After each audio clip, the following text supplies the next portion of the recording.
നമസ്കാരം, തേടേ ന്യൂസിലേക്ക് സ്വാഗതം. ടെലിവിഷൻ പ്രേക്ഷകർക്ക് സുപരിചിതയാണ് ദിവ്യ ശ്രീധരും ക്രിസ് വേണുഗോപാലും. സോഷ്യൽ മീഡിയയിൽ വലിയ ചർച്ചയായി മാറിയ വിവാഹമായിരുന്നു ഇരുവരുടേതും. അടുത്തിടെ വിവാഹിതരായ ഇരുവർക്കും ആശംസകൾക്കൊപ്പം ധാരാളം അധിക്ഷേപങ്ങളും നേരിടേണ്ടി വന്നിട്ടുണ്ട്. ഇപ്പോഴിതാ തന്റെ മുൻ പ്രണയത്തെക്കുറിച്ച് സംസാരിക്കുകയാണ് ദിവ്യ. ഈ ബന്ധം പിരിഞ്ഞ ശേഷം പ്രണയമുണ്ടായിട്ടുണ്ട്, എന്നാൽ അയാൾക്ക് പണം മാത്രമായിരുന്നു ലക്ഷ്യമെന്നാണ് ദിവ്യ പറയുന്നത്. 14 വർഷത്തിന് ശേഷമാണ് ആദ്യത്തെ വിവാഹം പിരിയുന്നത്.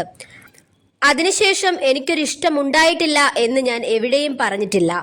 ഉണ്ടായിട്ടുണ്ട്, പക്ഷേ അത് ആളുകൾ പറയുന്നത് പോലെ കാമത്തിനു വേണ്ടിയല്ല, ജീവിതത്തിൽ സെറ്റിലാകണം, രക്ഷപ്പെടണം എന്നൊക്കെ കരുതിയാണ്.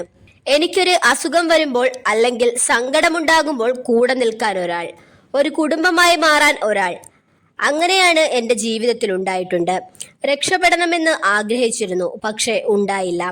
എൻ്റെ ജീവിതത്തിൽ സംഭവിച്ചത് അങ്ങനെയാണ്. കല്യാണമൊന്നും കഴിച്ചില്ല, ഇഷ്ടമുണ്ടായിരുന്നെന്നു മാത്രം. എല്ലാവരും എന്നോട് ചോദിക്കും ലിവിങ് ടുഗദറായി നിന്നൂടെ എന്നൊക്കെ. അതെനിക്ക് ഒട്ടും ശാശ്വതമല്ല. കല്യാണം കഴിക്കാത്തവർക്ക് ജീവിതം ഒരു പരീക്ഷണം പോലെ കൊണ്ടുപോകാം, പക്ഷേ എനിക്കത് പറ്റില്ലെന്നാണ് ദിവ്യ വിവാഹം കഴിക്കാനുണ്ടായ കാരണത്തെക്കുറിച്ച് പറയുന്നത്. നാളെ മോൾ കല്യാണം കഴിക്കാൻ നേരം ഇതാര് എന്ന് ചോദിച്ചാൽ എൻ്റെ ഭർത്താവാണെന്ന് പറയാൻ പറ്റില്ല. എനിക്കത് പറ്റണം. അതുകൊണ്ടാണ് നാലാളറിയെ മക്കൾക്ക് അച്ഛനായി, എനിക്ക് ഭർത്താവായി നിയമപരമായി കല്യാണം കഴിക്കാൻ തീരുമാനിക്കുന്നതെന്നാണ് താരം പറയുന്നത്. എൻ്റെ സങ്കടം ദൈവം കണ്ടതുകൊണ്ടാണ് ക്രിസുമായുള്ള വിവാഹം നടന്നത്.